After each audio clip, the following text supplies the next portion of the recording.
Selanjutnya diketahui bahwa harga satu kodi kemeja sebesar 1.600.000. Di sini satu kodi kemeja isinya adalah 20 buah. Itu artinya harga beli dari satu buah kemeja adalah sebesar 1.600.000 dibagi dengan 20, yaitu sebesar 80.000. Ini adalah harga satu buah kemeja. Kemudian diketahui bahwa kemeja tersebut dijual kembali dengan keuntungan sebesar 12,5%.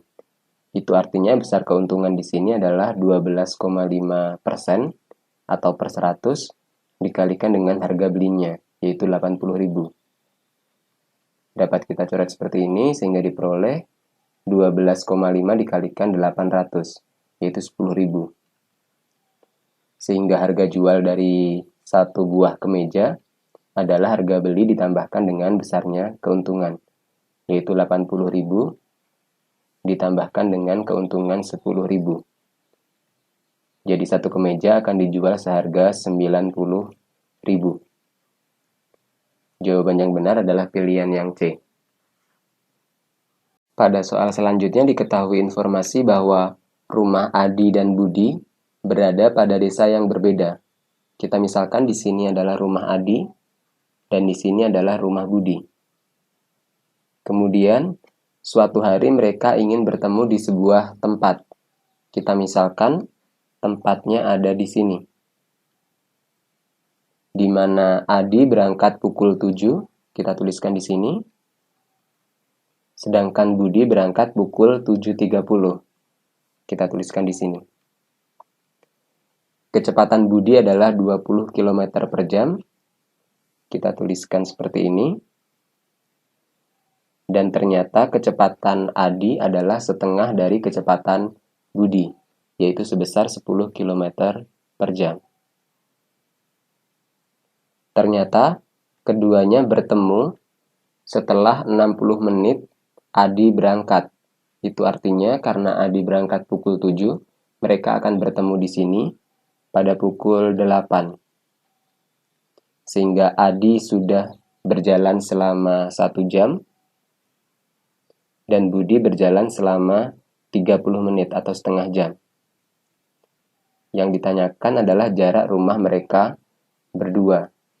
Jarak Adi ke titik bertemunya adalah kecepatan dikalikan waktu, yaitu 10 dikalikan dengan 1, yaitu sejauh 10 km. Demikian pula jarak antara Budi ke titik pertemuan di sini, yaitu kecepatan dikalikan waktu, 20 kali setengah, yaitu 10 km. Sehingga jarak rumah mereka berdua adalah 10 ditambahkan 10, yaitu sejauh 20 km. Jawaban yang benar adalah pilihan yang E. Soal selanjutnya yang ditanyakan adalah banyaknya faktor prima yang berbeda dari bilangan 2020. Di sini kita dapat menggambarkan pohon faktor, di mana 2020 jika dibagi dengan 2, hasilnya adalah 1010. Kemudian 1010 jika dibagi dengan 2 adalah 505. Kemudian 505 dapat dibagi dengan 5, hasilnya adalah 101. Dan 101 ini merupakan bilangan prima. Jadi banyaknya faktor prima yang berbeda dari bilangan 2020 adalah ada bilangan 2, 5, dan 101. Ada sebanyak 3 faktor prima yang berbeda. Jawabannya adalah pilihan yang B. Selanjutnya diketahui informasi bahwa jumlah usia Rosa, Sarah, dan Tia tahun lalu adalah 24 tahun. Di sini usia Rosa tahun lalu adalah R-1, usia Sarah adalah S-1, dan usia Tia adalah T-1. Hasil penjumlahannya adalah 24. Sehingga untuk ruas kiri jika diuraikan maka diperoleh R tambah S tambah T dikurangi 3, hasilnya adalah 24. Sehingga hasil penjumlahan usia Rosa, Sarah, dan Tia adalah 24 ditambahkan dengan 3, yaitu 27. Kemudian informasi yang berikutnya, diketahui bahwa jumlah usia Sarah dan Tia tahun depan adalah 21 tahun. Sehingga S plus 1 ditambahkan dengan T plus 1 hasilnya adalah 21. Ini adalah usia Sarah tahun depan dan ini adalah usia Tia tahun depan. Sehingga jika diuraikan maka S tambah T tambah 2 sama dengan 21. Sehingga hasil penjumlahan S dan T adalah 21 dikurangi 2, yaitu 19. Yang ditanyakan pada soal adalah berapa usia Rosa tahun ini. Artinya kita diminta untuk menentukan nilai R. Dari informasi yang pertama, kita peroleh bahwa R sama dengan 27 dikurangi dengan S tambah T. Padahal nilai dari S tambah T adalah 19. Sehingga usia Rosa adalah 27 dikurangi 19, yaitu 8. Jadi usia Rosa tahun ini adalah 8 tahun, yaitu pilihan yang B. Kemudian diketahui informasi bahwa seorang siswa mengikuti 5 kali ujian. Kita gambarkan di sini ada 5 kotak yang menyatakan 5 nilai siswa. Di mana urutannya adalah dari yang terkecil hingga yang terbesar. Paling kiri adalah terkecil, yang paling kanan adalah nilai terbesar. Diketahui bahwa jangkauan nilainya adalah 3. Itu artinya selisih nilai terkecil dan terbesar adalah 3. Kita misalkan nilai terkecilnya adalah X, maka yang terbesar adalah X plus 3. Kemudian ternyata median atau nilai tengahnya adalah 5. Jadi nilai di sini adalah 5. Kemudian diketahui bahwa rata-rata nilai siswa tersebut adalah 5. Itu artinya total nilai semuanya adalah rata-rata, yaitu 5 dikalikan dengan banyak nilai, yaitu 5. Totalnya adalah 25. Jadi hasil penjumlahan semua nilai ini adalah 25. Ternyata nilai ujian semuanya berupa bilangan bulat. Yang ditanyakan adalah nilai terbesar yang mungkin diperoleh. Karena diinginkan nilai terbesar, itu artinya kotak ini harus bernilai maksimum. Agar ini maksimum, maka kotak ini dan ini harus bernilai minimum. Untuk kotak ini, nilai minimumnya adalah X. Tidak mungkin lebih kecil dari X. Kemudian untuk kotak ini, nilai minimumnya adalah 5. Seperti ini. Sehingga, jika dijumlahkan akan diperoleh 3X ditambahkan 13 sama dengan 25. Sehingga nilai dari 3X adalah 25 dikurangi 13, yaitu 12. Diperoleh nilai dari X adalah 12/3, sama dengan 4. Sehingga nilai terbesar yang mungkin diperoleh oleh siswa tersebut adalah 4 tambah 3, yaitu 7. Jawaban yang benar adalah pilihan yang B. Untuk soal selanjutnya diketahui informasi bahwa segitiga ABC, ABD, dan ADE merupakan segitiga sama kaki dengan panjang AB sama dengan AC dan AD sama dengan BD dan DE. Diketahui ukuran sudut BDA adalah 110 derajat, yaitu sudut ini.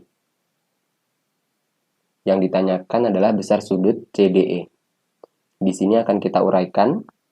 Yang pertama, karena panjang BD itu sama dengan AD, itu artinya sudut ini dan sudut ini ukurannya sama.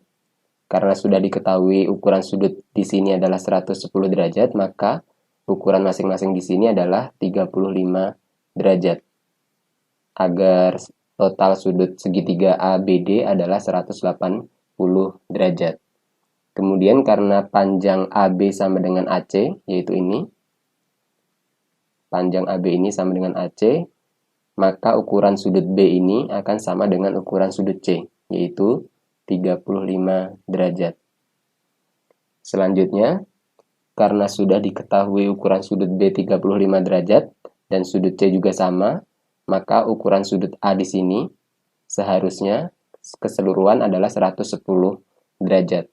Namun karena sudah diketahui 35 derajat, maka untuk sudut di sini adalah 75 derajat. Seperti ini.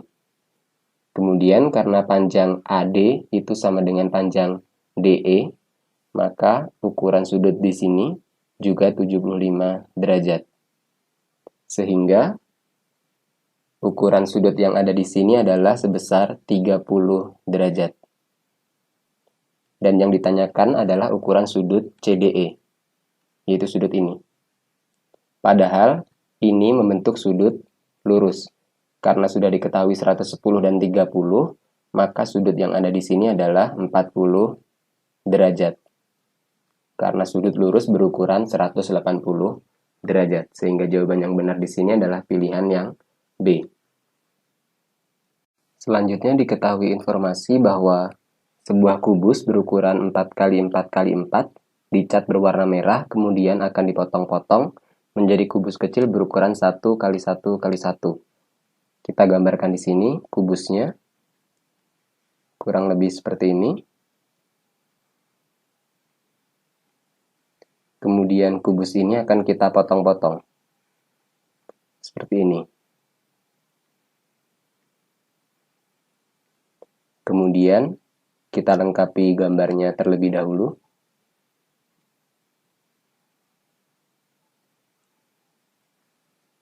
Seperti ini.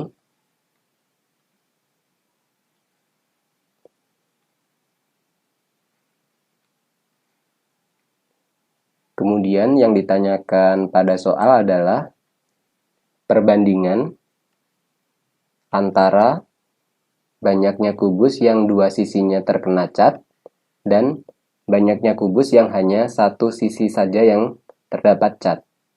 Di sini kita hitung pertama kubus dengan dua sisi terdapat cat. Kubus pertama adalah kubus ini. Dua sisinya terdapat cat di atas dan di depan. Demikian pula kubus ini. Kemudian ada kubus ini yang di sebelah kanan atas.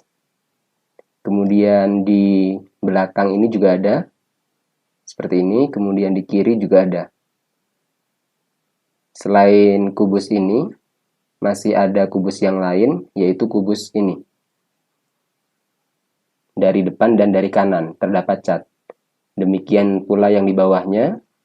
Kemudian kubus yang di sini,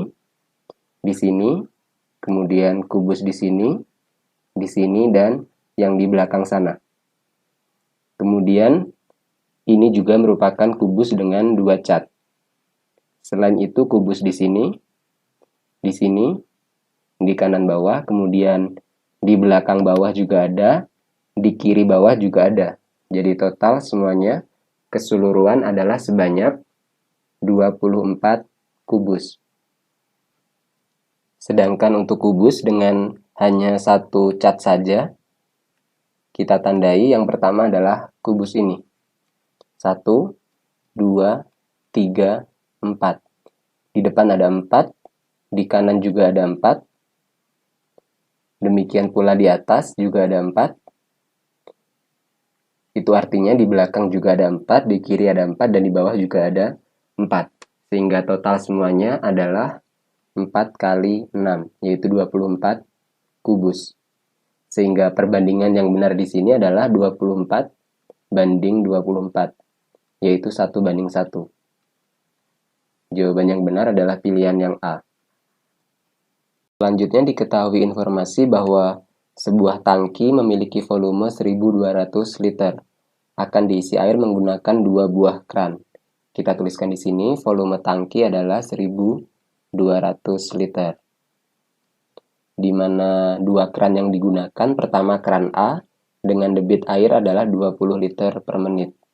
Kita tuliskan di sini, debit air kran A sama dengan 20 liter per menit.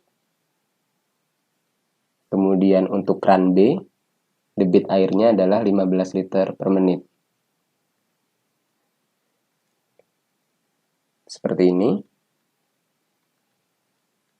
Lalu informasi selanjutnya adalah kran B baru dibuka setelah 10 menit kran A dibuka. Dan ternyata tangki dapat terisi penuh dalam waktu 50 menit. Itu artinya keran A dibuka selama 50 menit dari awal. Dan untuk keran B, dia dibuka selama 40 menit. Karena 10 menit lebih lambat dari A. Ternyata setelah diperiksa, tangki mengalami kebocoran. Yang ditanyakan adalah debit dari kebocoran air. Kita misalkan debitnya adalah X. Maka waktu kebocoran adalah selama 50 menit, yaitu dari awal sudah bocor. Sehingga selanjutnya berlaku hubungan bahwa volume tangki itu sama dengan volume air yang masuk dikurangi dengan volume air yang keluar. Sehingga diperoleh hubungan 1200 sama dengan volume air dari keran A, yaitu debit A dikalikan dengan waktu A. Kemudian ditambahkan dengan air dari keran B, yaitu debit B, dikalikan dengan waktu keran B dibuka, dikurangi dengan air yang bocor, seperti ini. Sehingga 1200 sama dengan 20 dikalikan 50 ditambahkan dengan 15 dikalikan 40. Kemudian dikurangi dengan X dikalikan 50. Sehingga 1200 sama dengan 1000 ditambahkan dengan 600 dikurangi dengan 50X.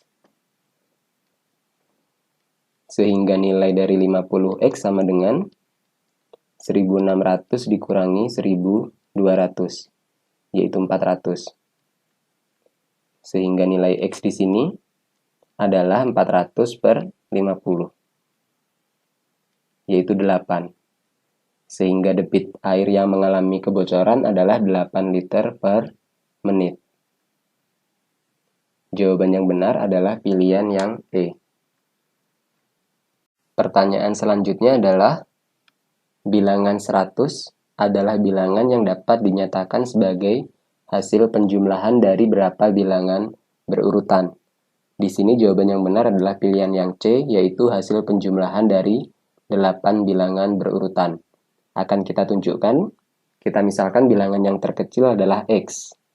Maka selanjutnya adalah X plus 1, kemudian X plus 2, lalu X plus 3, dan seterusnya sampai yang terbesar adalah X plus 7. Ini ada sebanyak 8 bilangan terurut, di mana jumlahnya adalah 100. Kita akan cari nilai dari X. Di mana untuk ruas kiri, jika ini semua dijumlahkan, hasilnya adalah 8X ditambahkan dengan 1 tambah 2 tambah 3 tambah 4 sampai dengan tambah 7, di mana hasilnya adalah 28. Seperti ini. Sehingga nilai dari 8X adalah 100 dikurangi 28, yaitu 72. Sehingga nilai dari X adalah 72 dibagi 8, yakni 9.